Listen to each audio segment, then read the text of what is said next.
Conference 246, tape number 125. Helping your children become all they can be. For parents, Judy Merrifield.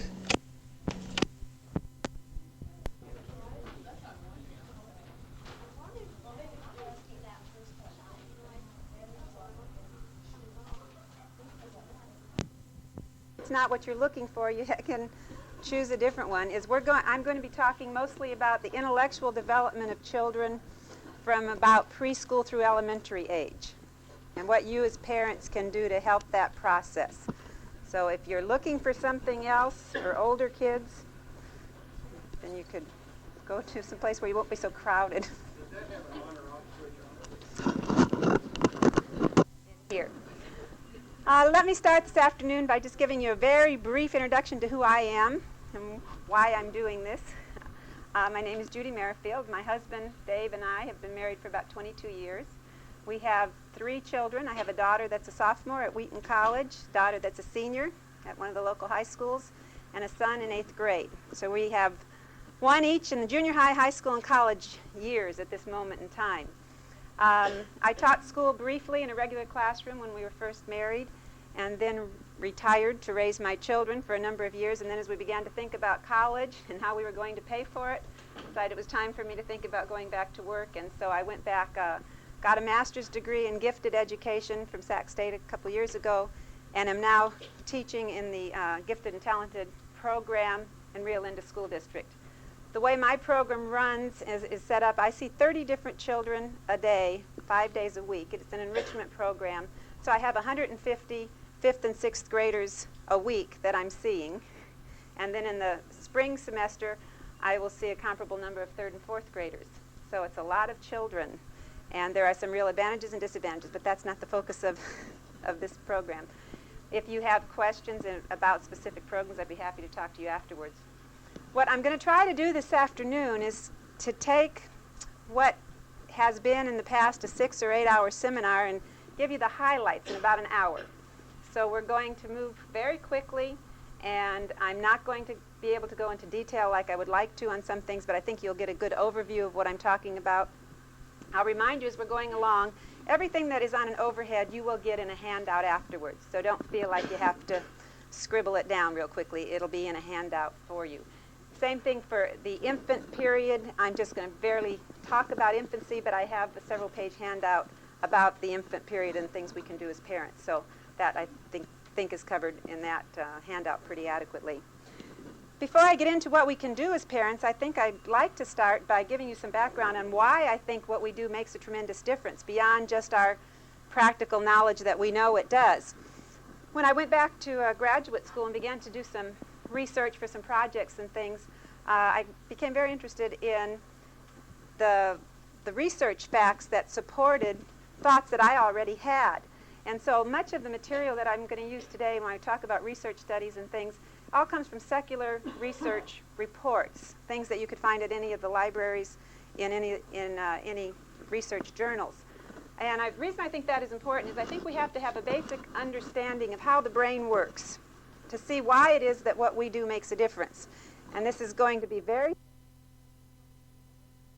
and the cell body itself. Now, we can't affect the change in the number of neural cells. That is set, and there are billions of them. But what they have now decided is that learning takes place at this, what they call synapse. It's like electrical connections taking place. And they, as best that they can determine, think that this is where learning now occurs, is when this electrical connections jump the gap between these dendrites. And the thing that's interesting about that is that this axon, which carries information away from one cell to another, and it provides, the cells around this are called glia cells, and they produce myelin. And this all sounds very theoretical, except that myelin, the coating of that, it's like it's a coating that goes over the sheath. And what they've determined is the thicker that myelin coating is, the more quickly information is transmitted across from one cell to another.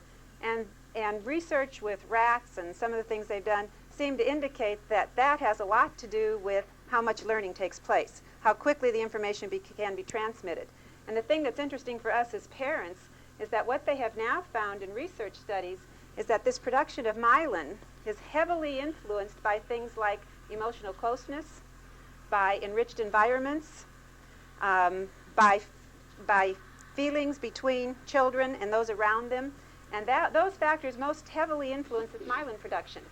So obviously, as we have input with the kids and with our own children, we are, in fact, changing their brain structure, in a sense, because we're helping these connections take place faster. These dendrites that branch out, those are not fixed. Those are not set. Those occur as the need arises for them.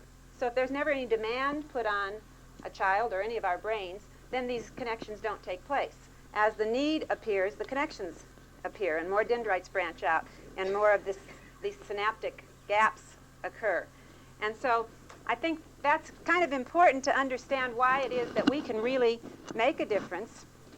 And what they are now deciding, we have always had the conflict between nature and nurture and what you're born with and our role as parents.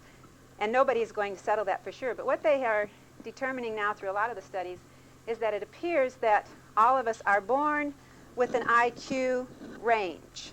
So that when we are born, if you are average, say you have a potential IQ of 100, that means that your IQ, in fact, will probably be someplace between 80 and 120, depending on your environment and the things that happen around you. And when you start talking about a 40-point spread in IQ, we're talking about a tremendous spread. We're saying 100 is average.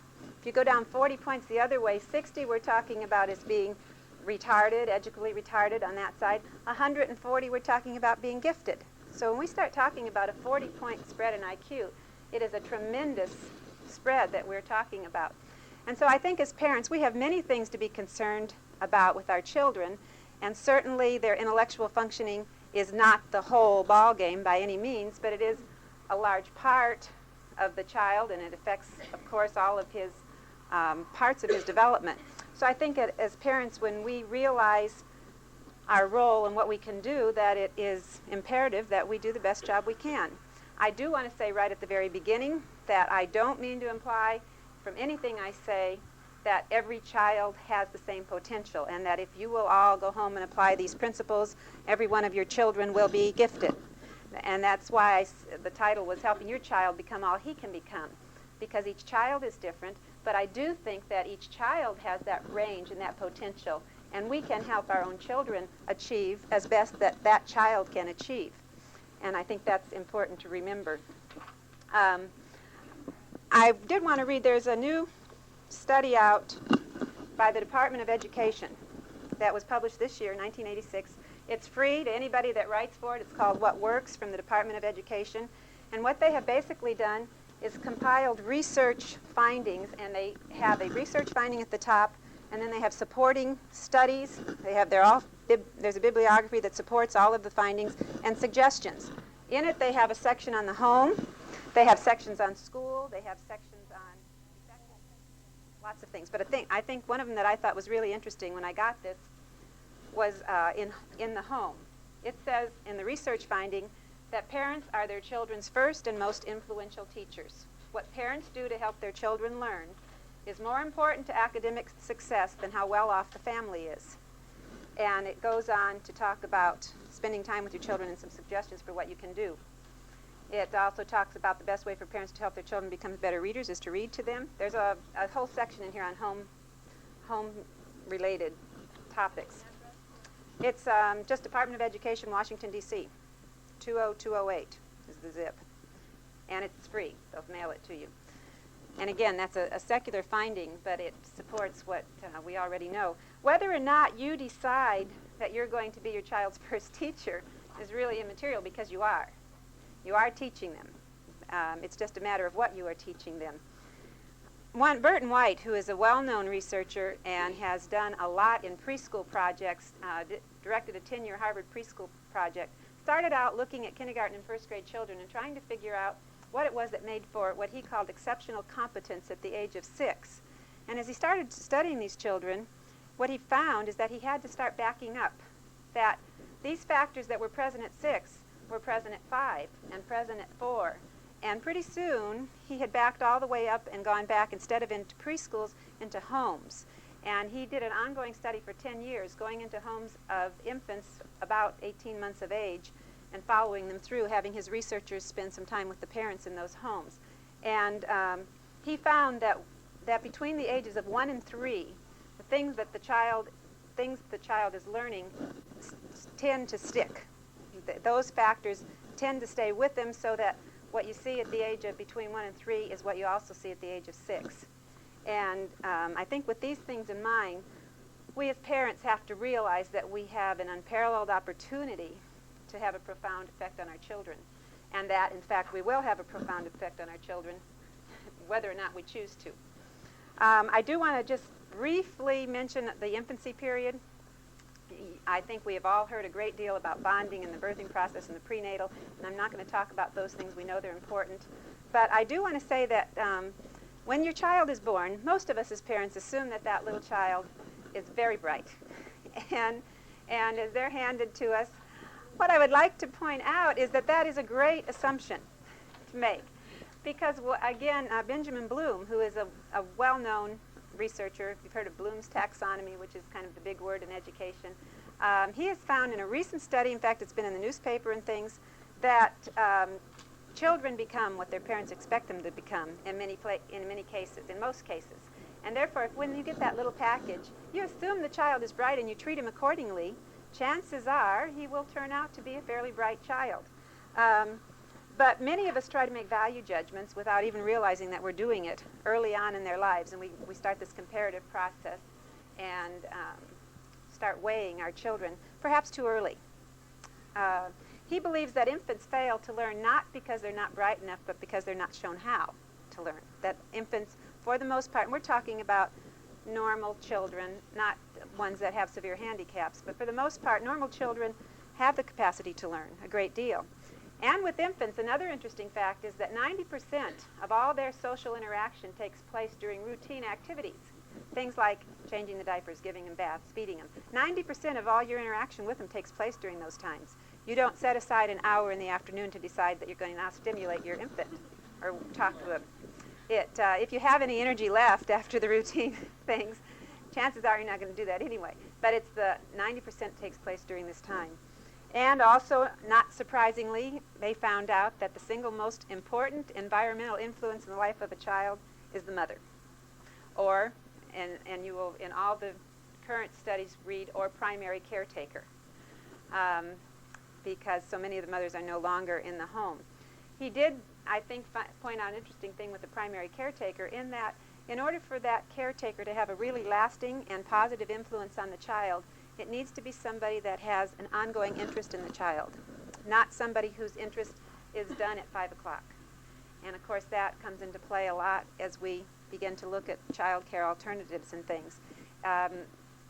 Ideally, it should be somebody that's going to care about what happens to the child, not just tomorrow or next month, but 5 years from now and 10 years from now.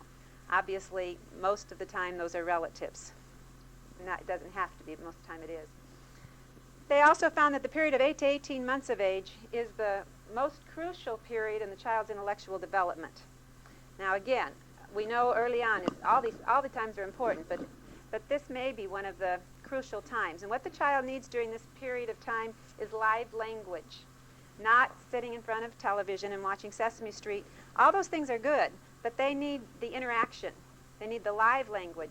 And I know with my oldest daughter, who was a constant talker, and when she got to be about 2, my mother bought a little tape recorder. It's when the cassettes were just still pretty new, and some little stories, and we thought this would be great. She'd sit down and listen to them, and that didn't work. I mean, she'd listen to them, but that didn't satisfy her. It's the live language that they need to have. Burton White also found out that the best parents, by several factors he identified, excel at the following things. I thought I already had that on. Let me stick it on here. At the following functions. And if you can't see these good, the room is light. Again, this will be on the handout that you get, and I'll read these to you. That they are superb designers and organizers of their child's environment. That means that as the children get a little bigger, and we're talking about infants again, that they begin to allow them freedom. They don't keep them in a playpen all the time. They set up some safe places for them, and they let the child down on the floor. They let them get dirty, and all those things. They are firm disciplinarians while at the same time showing great affection for their children. And I think that as Christians, we have had a great deal of emphasis upon discipline.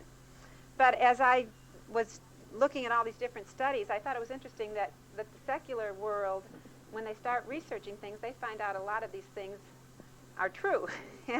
and the firm disciplinarian action has to be coupled with the great affection. And if you have one without the other, you have a disaster. If you have only affection and no discipline, it doesn't work. If you have only discipline and no affection, it doesn't work. And the consistency that goes with those things is invaluable. They serve as personal consultants to their children, allowing the children to interrupt them for brief 30-second intervals. And again, what they're talking about here is the fact that when your infant or preschooler comes up and asks you why the clouds are in the sky, or how come they're white and not red, or why is the worm wiggling, it doesn't do any good to say, we'll talk about that tonight. And even if you were to remember all those questions and write them down and at bedtime go over them all, it wouldn't matter because they're not interested anymore. They're really interested generally not so much in the answers as they are in your attention. And it just takes 10, 15, 20 seconds a lot of times. They don't even have an interest span that lasts much longer than that when they're very young. But it's the responsiveness that they're getting, the fact that somebody thinks that what they're saying is important, and they stop and listen to them. I did want to tell you one story that I think on the consistency with the discipline that God just really allowed us to see as our children got older, to reinforce some of these principles with us, and I thanked him for it. Our oldest daughter, we have 3 children, as I mentioned, who are 3 very distinct personalities from each other. Our oldest daughter is fun to be with, the life of the party, neatest kid you'll ever meet, and extremely strong-willed. And as an infant and a young child, I felt like we spent most of our lives disciplining her.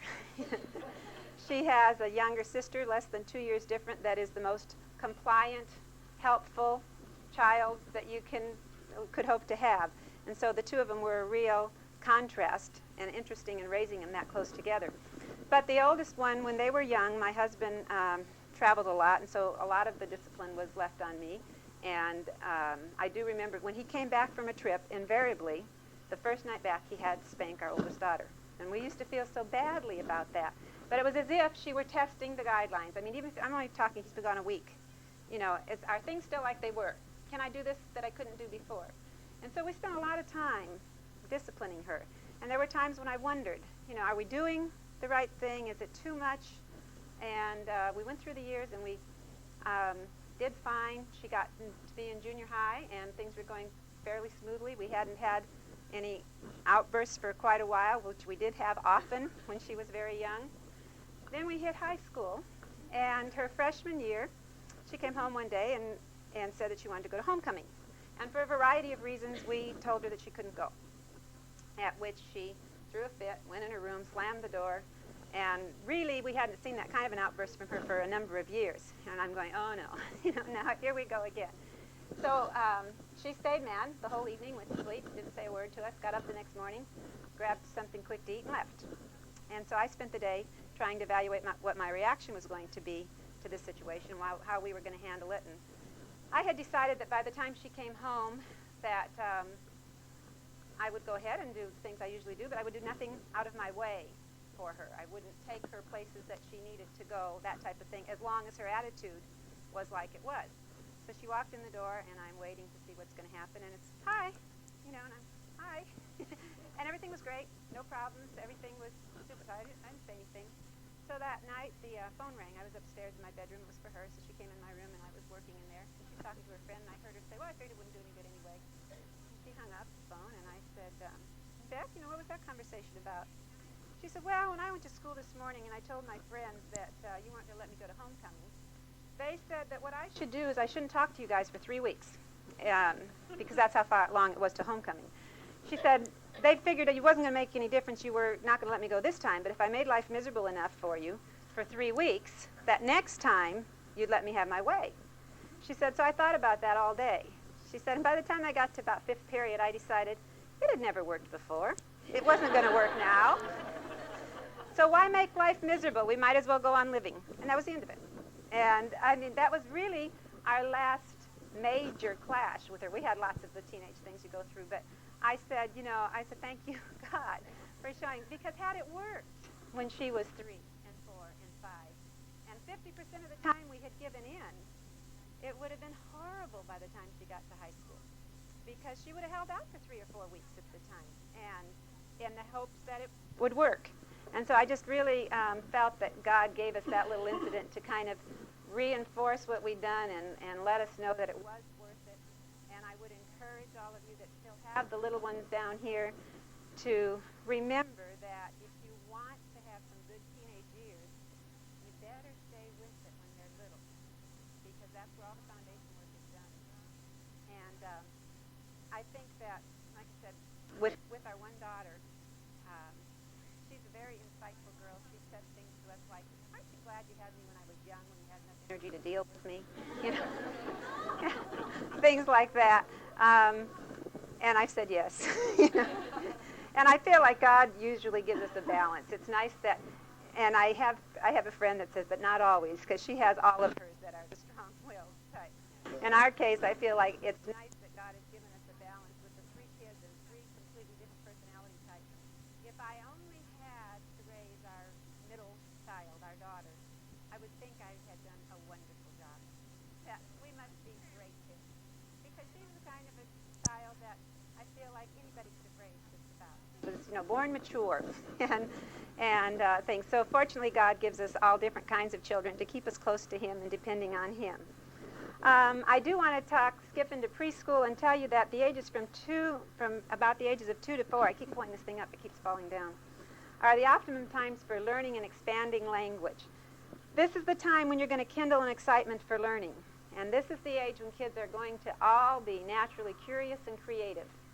They start out that way, and unfortunately, by the time we get them to about 3rd grade, if not before, we've pretty much squelched that. And if we haven't done it as parents, the schools have done it.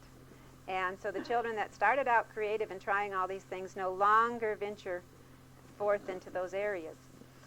Also, by this age, we begin to see some things that we can kind of characterize as being attributes of bright preschoolers. And again, this will be available for you. It says they ask very profound, advanced, or penetrating questions, and they ask them constantly. My mother gave us a plaque for our wall when my kids were young that said, "May your delightful curiosity be rewarded with great understanding." And that was to encourage me to keep hanging in there when they ask the questions. They have excellent memories and an ability to classify and categorize things. They have extensive vocabularies that they often like to make up words and play games. They come up with delightful words sometimes, words that really make sense for what it is they're talking about. They have broad perceptual sensitivity. They take in everything in their environment. They don't miss anything around them, and they don't want to hurry through their environment. Taking a walk with a preschooler can turn into an all-day excursion if you go at their speed. They have vivid imaginations. They love fantasy, and they're very creative thinkers. And I just want to comment there, many parents are concerned when their 2- and 3-year-old spends a lot of time in fantasy with their make-believe friends, with their make-believe trips, and things like that. And I really have had a number of parents ask me, how long is this okay? When do they need to realize that this friend is not there? And I would just encourage you, with the preschoolers at least, that's a wonderful time for fantasy and imagination. And don't be concerned about that. That's a great time. The time will come when we have to bring them back to reality, but preschool isn't the time. Let them enjoy that. In fact, there was a study done of Mensa members, who is a society for highly intelligent adults. And what they found is that 97% of those people learn a lot of their things that they learn through imagery. They visualize it.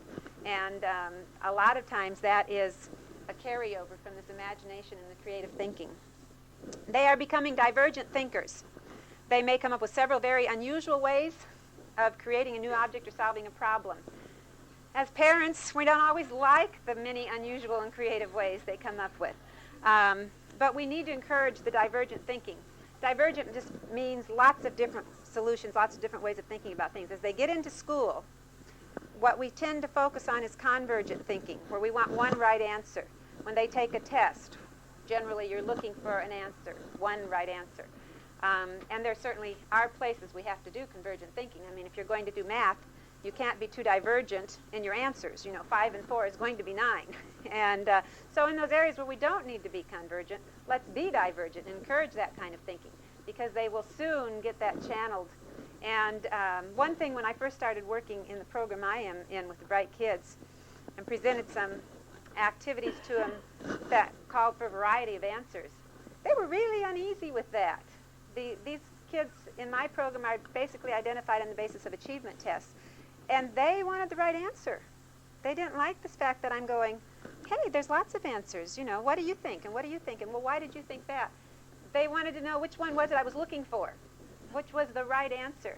And it took a while, and after a while they began to feel comfortable with it.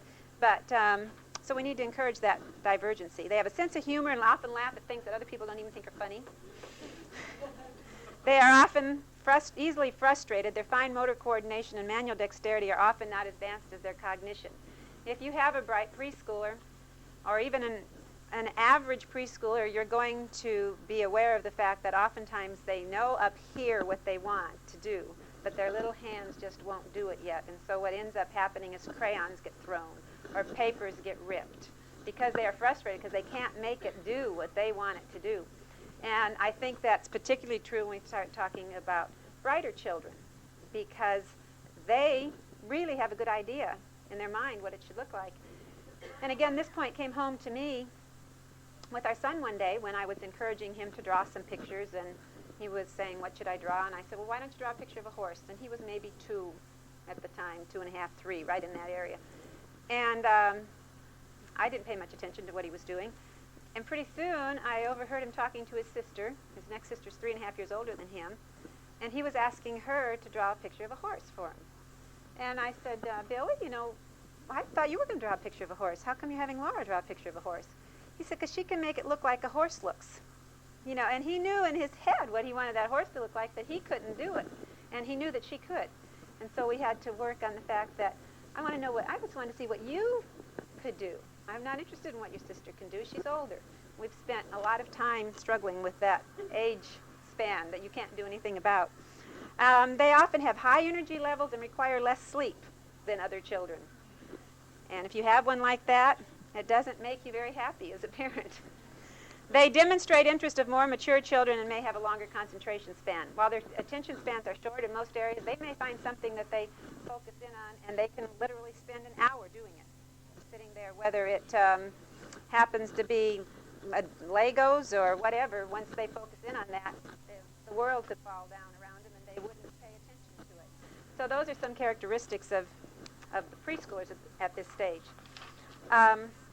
Some of the information that's becoming available in brain research, again, at this stage is interesting, because what they're finding out now, which should come as no surprise, is that the brain only retains information that it selects as being useful or interesting or necessary. And all of you that have been in classes in high school and college can relate to the fact that if you memorized a bunch of facts that you thought were not useful or interesting, but you had to learn them for the test, chances are you forgot them shortly after the test was over. Those things which we find useful to us, we retain. And it's the same thing with children. So if we can make things interesting for the children, obviously they will learn those things better.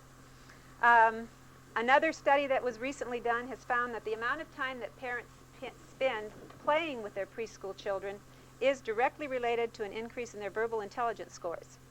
Not doing anything particularly academic with them, just playing with them, time spent with them. And there's a direct correlation between that and the way they test on scores. A study done in 1984 by a man named Carnes showed that the area of clearest difference between parents of bright preschoolers and parents of average preschoolers was in the amount of time spent reading and engaging in academic-related activities. And he did not mean paper and pencil activities. He meant things like methods of discussions, methods of inquiry, looking at things together, those types of situations. He also found that parents of bright preschoolers had higher expectations for their preschoolers, and they were emotionally supportive of them while at the same time requiring their preschoolers to finish tasks that they set out to do. They didn't finish them for the preschoolers. They were supportive of them, they helped them, but they required them to finish the tasks that they started out to do. I do want to emphasize, which I will throughout the whole hour, the fact of the importance of reading to the kids. And educationally, that's probably one of the best things we can do for them. Read to them and foster an attitude of excitement about learning. They learn throughout the day, and parents need to be alert for teaching opportunities as they occur. We can't, again, set aside from 1 to 3 in the afternoon where we are going to teach our children. We need to just listen and be alert for those opportunities as they come up and use them. Sometimes it only takes a minute or two. Sometimes it may take a lot longer than that. But if you can capitalize on those are the things your children are going to remember the most. What the quality of the things that we read to them is not nearly as important as the fact that we're reading to them. Now, it would be nice to read good things to the children all the time, but what research has shown is, I mean, when they are young, very young, you could practically read the Wall Street Journal to them if you read it to them interestingly, and it would have the same effect as if you read them some of the best literature. And if you are not familiar with Gladys Hunt's book, which has been out for years and years, Honey for a Child's Heart, it's a book every parent should have. It talks about the importance of different types of reading, and then in the back, she is a Christian, and in the back she has a detailed annotated bibliography of books at all different levels and what they're about and how they're rated. And I think it was published back in the 1969. So I think there is a revised edition out since I got this one. This was 20 years ago. Anyway, that's a book you should have. So when they do get a little older and you do start to want to pay attention to what you are reading to them, go to the library and look at the Caldecott books, which are the award-winning illustrations of children's books, the Newbery books, which are the award-winning stories in children's literature. All librarians have extensive lists of those things. Take the kids with you to the library. Let them see that that reading is a fun thing to do. Yeah, it's called Honey for a Child's Heart. Honey. Like Honey from the Rock. Gladys Hunt. Right. And I know that all the Christian bookstores have it, and I think Tower has it. It's available, readily available. I do want to, on the idea of creativity, just mention again that if you are going to allow your children to be creative, you are going to have to develop some patience. Because creativity and media with children of any kind will always create a mess. Yeah, there's just if you're going to have your child paint and expect it to be neat and clean and not cause any problems, you might as well not have them paint, because you probably are going to stifle the whole thing that you set out to do. When my girls were young, I think probably their favorite toy was an easel my husband made for them that had 2 sides, and we didn't have to share, and we could paint at the same time. And we put a drop cloth down in the kitchen, and they literally spent hours painting. And it's an inexpensive thing, but be prepared for the fact that if you want your children to use the different media, you are going to have to put up with some mess. I have some suggestions for parents of preschoolers. Again, these will be on your handouts. Listen carefully to your children's questions and answer them as best you can, as patiently as you can. Again, don't emphasize school-type activities just because they are available. So many books now, if you're at the grocery store, Toys R Us, they have all the little paper and pencil books that the kids can do. Again, most of those focus on convergent thinking skills. Crossword puzzles where there's one right answer, it doesn't fit. Don't focus on those type of skills at this level. Observe the child and listen to him, and then... This is the end of the message on side 1. Please turn your tape over at this time. Can cause. So try to focus in on what your children are interested in. Encourage a wide range of interests. There will come a time for specialization as they get a little older, but again, preschool is not that time. Let them try everything, see what they enjoy doing, and eventually, believe it or not, if you only have preschoolers, they will begin to narrow down some of their interests. It doesn't come for a long time, though, many, many hours and miles later in your car. So at this time, encourage their interests. The next one says, expose them to activities in which they may not be the best. Children need to learn to deal with failure. And there's really not a better time for them to learn to deal with it than when you are right there with them, dealing with it. If a child experiences nothing but success until he is at some older stage in his life, he may have a very difficult time handling that failure. So let him go ahead and try some things that they may not be the best at. But at the same time that they're failing in some areas, be sure they're succeeding in some other areas. We would never want to put a child in a situation where he is failing at everything he is trying. But they need that healthy balance between success and failure. Discuss their behavior with them. They need, again, firm and loving discipline at this age. Provide space for storing junk. My middle daughter, under her bed, I was always afraid to look. I finally learned that I never threw anything away in the garbage can except on the day that the trash man came, because she would find it and come out and go, how did this get in the garbage can? I am going to make such and such out of it. And I go, gee, I don't know how it got out there.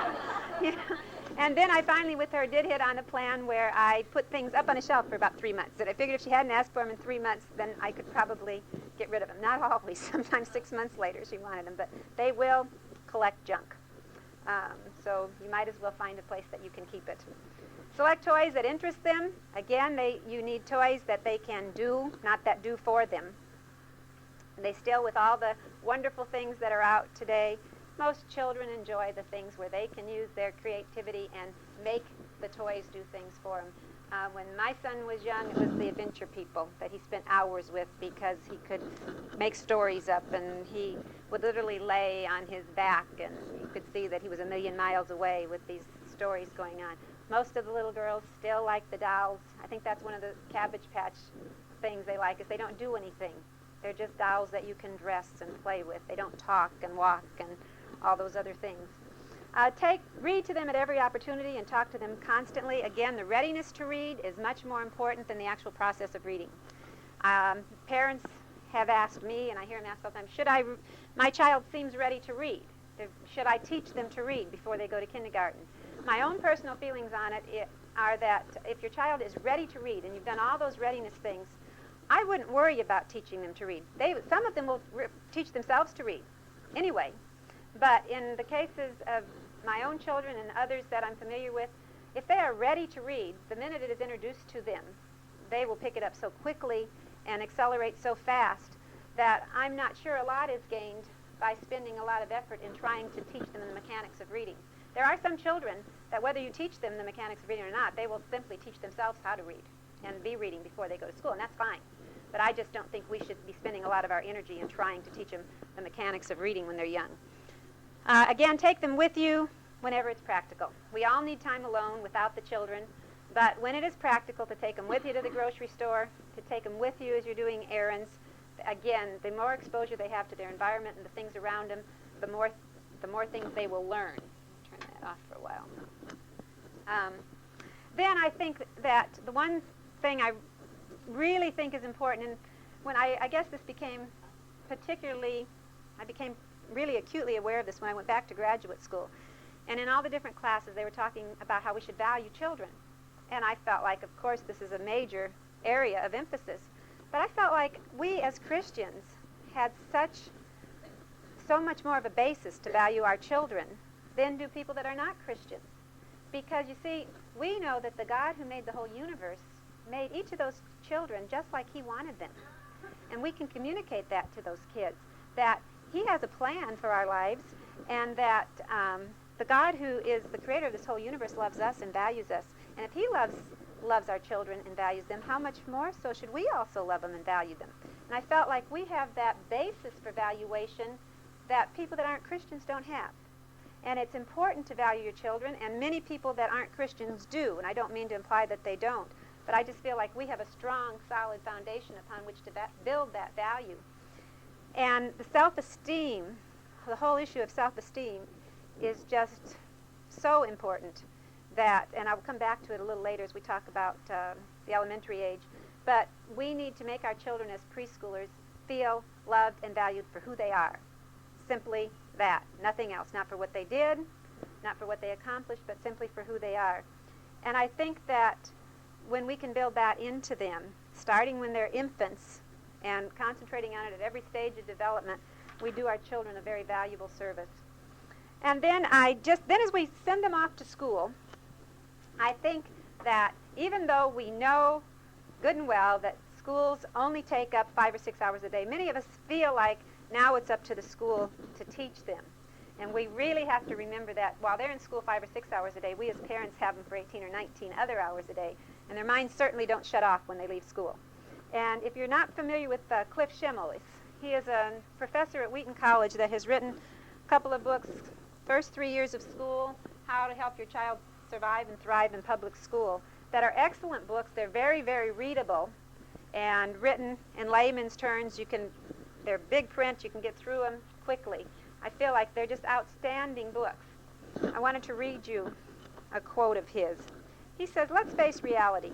Regardless of what the school is supposed to be doing, regardless of how good or bad it may be, your child's ability or inability in such activities as reading, writing, and performing math skills is your concern. You may be able to convince me that his teachers are bad, but it's still your child who will not be able to function efficiently in this world. And this is a reflection on you. If your child is going to reach adulthood with proficiency in the basic skills of learning and living, you will have to help him learn them. In fact, if your child is going to thrive and survive in school, you will on occasions have to supplement the classroom activities. You will have to assume some of the responsibility of teaching." And I think the sooner we as parents realize that and don't feel put upon for having to do that, the better it is. Because, like he said, the teachers have a concern for our children.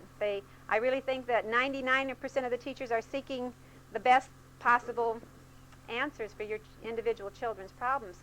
But, again, their interest really is confined to the school year that they have them.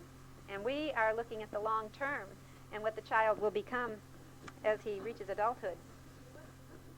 Schimmels, S-C-H-M-I-I-M-M-E-L-S. He's been a frequent guest on Dobson's Focus on the Family radio program. I think the first thing to realize as you send your child off to school is that development proceeds at a very different pace for every child. And we say that over and over again, but we don't believe it. And I think about when my oldest one was 8, 9, 10 months old and had no teeth, and everybody else had teeth. And she got to be a year old and didn't have any teeth, and was not eating baby food, and was not taking a bottle. And, I really wasn't too concerned. I figured she would get teeth. Unless there was something wrong, sooner or later she would get teeth. And she did. She got 6 of them one week, But we don't feel the same way when it comes to reading or starting school and their skills that should be followed. Then we put them all up in a line, and we expect that they should all be functioning at the same level. And I want to take I think if you haven't read the book, Leo the Late Bloomer, it says it so perfectly, and it's very short, and I think I will just take a second to read it to you. It says, Leo couldn't do anything right.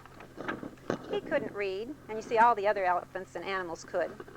He couldn't write. He couldn't draw. He was a sloppy eater. He never said a word. "What's the matter with Leo?" said Leo's father. "Nothing," said Leo's mother. "Leo's just a late bloomer." "Better late than never," thought Leo's father. So every day, Leo's father watched him for signs of blooming. And every night, Leo's father watched him for signs of blooming. "Are you sure Leo's a bloomer?" asked Leo's father. "Patience," said Leo's mother. "A watched bloomer doesn't bloom." So Leo's father watched television instead of Leo. The snows came. Leo's father wasn't watching, but Leo still wasn't blooming. The trees budded. Leo's father wasn't watching, but Leo still wasn't blooming. Then one day, in his own good time, Leo bloomed. He could read. He could write. He could draw. He ate neatly. He also spoke, and it wasn't just a word. It was a whole sentence. And that sentence was, "I made it." I think that book just really sums up. And again, I'm talking about the average child. There does come a point in time when we begin to need to be concerned about the one that isn't reading and things. But the second day of kindergarten is not the time. And so Leo eventually bloomed. And we need to recognize those special maturity schedules that each one of our children has. One more overhead to look at, some suggestions for parents of elementary age children. You need to be aware that intellectual, emotional, and social development all progress at different rates. And particularly if you have a bright child, I think we're often very guilty of expecting them when they act very adult at times that the social behavior should go along with it. And it very, very often does not. They must encourage the development of well-rounded children. You should foster social development. You need to be sure that they are with other children, with peers. They should now begin to allow your children to be selective as they get to be older and begin to make choices. Allow them to do that. You help your children deal with the issues of perfection. If you have a child that was born as a perfectionist, you really need to work through that with them because they will always be a perfectionist. They come in those little packages, and the sooner we realize that as parents, the sooner we deal with it. I think in looking back on my own children, I didn't recognize that when they were little. But as they grew up and I looked back, I think probably the most vivid example of that is that my oldest daughter started walking about 8 or 8.5 months old. And she'd take a step and fall down, and take a step and fall down, and take a step, and eventually she learned how to walk. My son, one day, I thought this child was never going to walk. I had never seen him walk. And one day he got up out of his little rocking chair and walked across the floor to the couch. Never fell down, rarely fell down, and he waited until he could walk. And he is a perfectionist, and that's the way he's always done things. And it's not good, necessarily, to be a perfectionist, but that's the way they come. And so we need to learn to deal with the children as they are, and especially we need to learn not to expect that one treatment will work for every child. We have to allow for those differences. We have to help our children develop a philosophy of life, and again, as Christians, I feel like we just have such an advantage over non-Christians there. We also need to provide discipline for the child, again, by being firm but consistent, and above all else, listen to your children and value your children for who they are, again, and not for what they do, but who they are. It was Robert Frost in his poem, The Death of a Hired Man, who says that home is the place that where when you have to go, they have to take you in. And I think that our children need to have that sense of belonging without a shadow of a doubt. They need to know that they are valued, and you will always take them in when they need to go there. And then I just wanted to again mention the self-esteem at this point in time. Psychological research shows a strong correlation between a child's self-concept and his academic success. In fact, some of the research shows that self-esteem is a better predictor of a child's academic success than is his IQ.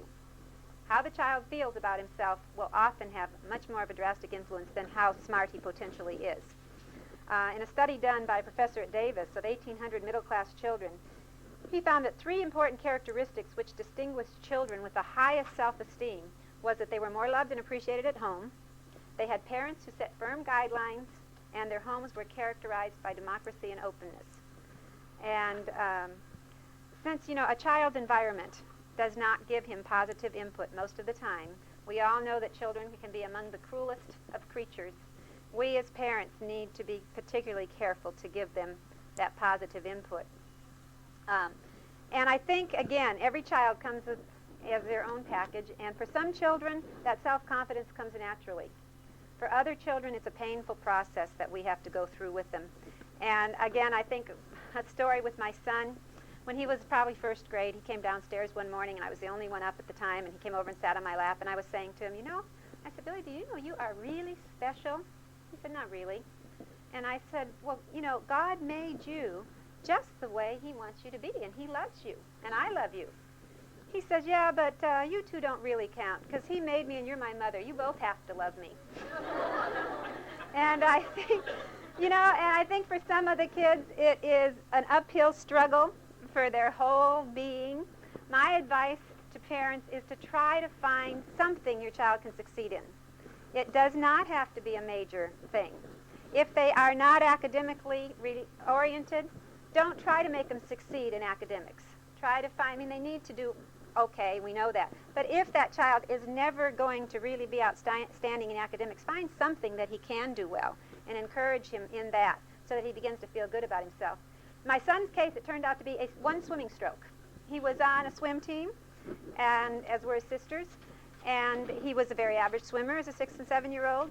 And when he got to be 7 or 8, all of a sudden, he could do the butterfly. Really good. And as he began to get a little older and he began to win blue ribbons, first at our club and then at meets, and pretty soon he was setting league records, and he had those blue ribbons that he could put up on the wall. No longer was it only God and Mom that thought he was special. He had some concrete evidence that he could do something better than other kids could do it. And as we saw that take hold, in fact, I said to my husband, I wonder why he's so good at butterfly. You know, I mean, he just kind of did it when time came. He said, I think God knew he needed to be.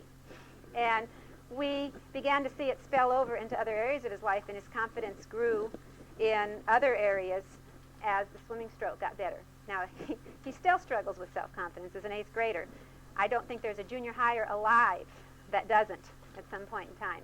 I don't think this is our 3rd one through junior high, the girls survived it. I'm sure Billy probably will, although he's not sure that he will. But in my observation with junior high kids, there's not one of them alive that thinks that they are fine in everything.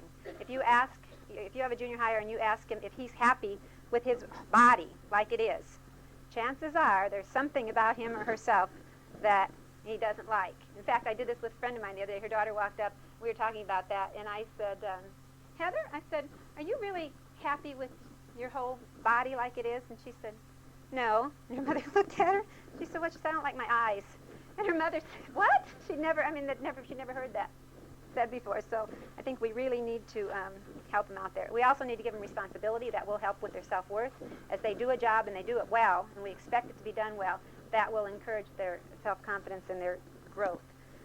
We're just about out of time here. I just want to say that, again, a comment on the quality time that we hear so much about. Recent studies have shown that the average father spends about 2 minutes a day with a child, talking to him, doing anything with him. I don't care how good of quality that 2 minutes is.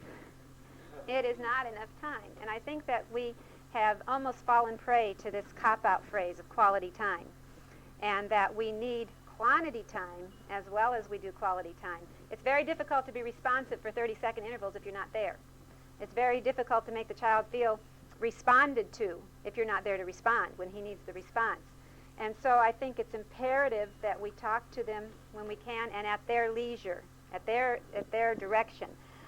For the most part, setting up a prescribed quality time period is not generally very successful. I think it's more successful when the children are young. I think with little kids when ours were younger, we had a family night, and it worked very good for us until they got to be older, and activities were on all different times and things. And I know one of my daughter's friends who had a family night as a teenager was very resentful of the fact that she was home with her family while all her friends were out at the football game. You know, so I think we need to be careful that our quality time is at the children's direction as much as possible and not at our direction. And again, I did just want to say just a word about problems that you may encounter with your children in the classroom when you have problems with the school, and how do you go about that. And that could be a whole seminar in itself. But I would encourage you, if you have a child in school and they are having problems with the teacher, with the school program, with an area like that, that you talk to the teacher first. Always start with the teacher. Generally speaking, and it's not always true, generally speaking, the teacher will work with you. When you go into the teacher, always approach the teacher as a friend, as an ally. What can we do to make this better? Here's what I thought might work. Do you think it would work? Teachers will respond to that. If you go in and you say to the teacher, my child can't read, you must be teaching him wrong. Excuse me. You're not going to have a very good response. So you need to approach him as an ally. Then if it doesn't work, if you don't get a response, then you can go through the chain of command to the principal, including teacher or whatever. At some point in time, it's necessary to change schools. Sometimes one program that works wonderfully for one child does not work good for another child. So we need to be sensitive to that. But I would encourage you that if you find out that you have a teacher that's willing to work with you and has made some adjustments for your child and has gone out of your way, don't just tell the teacher you appreciate it. That's wonderful, and those of us that are teachers love to hear that. But have you ever written a letter to the principal, to the school board, with a carbon copy to the teacher and a note saying, please include this letter in the teacher's personnel file? You know, as teachers, we get very isolated because we're in our little classrooms and we don't get out to see other teachers and what they're doing. And it's really nice to hear from parents that they like what we're doing with their children. But it would be nice if somebody else knew that too.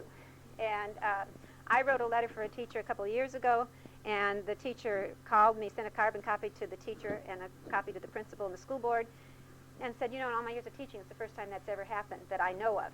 And he just called to tell me how much it meant to him. So I would encourage you, if you do find a teacher that will work with you like that, to be sure you're responsive and letting the teacher know, and then pick your problems carefully. Don't run to school over every little problem. There's going to be all kinds of things that are done different than you might want them done.